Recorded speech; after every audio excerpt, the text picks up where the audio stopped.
কাঁধ তুলতে গিয়ে ব্যথা করছে? সব কাঁধের ব্যথা কিন্তু একরকম না।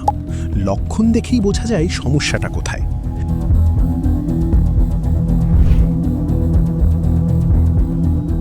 কাঁধ নাড়াতেই পারছেন না, সব দিকে নড়াচড়া আটকে গেছে, রাতে ব্যথা বাড়ে, এটা হতে পারে ফ্রোজেন শোল্ডার।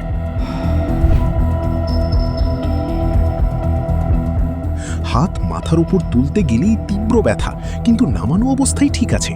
শার্ট পরতে কষ্ট হচ্ছে, এটা রোটেটর কাফের সমস্যা হতে পারে।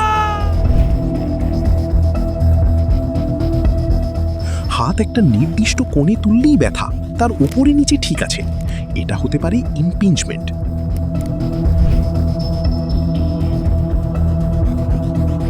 কাঁধ হঠাৎ খুলে যাচ্ছে মনে হয়, বারবার একই কাঁধে সমস্যা হচ্ছে, এটা ইনস্টেবিলিটি বা পুরনো ডিসলোকেশনের ফল হতে পারে। কাঁধের ব্যথা অবহেলা করলে সমস্যা বাড়ে, চিকিৎসা দেরি হয়ে যায়।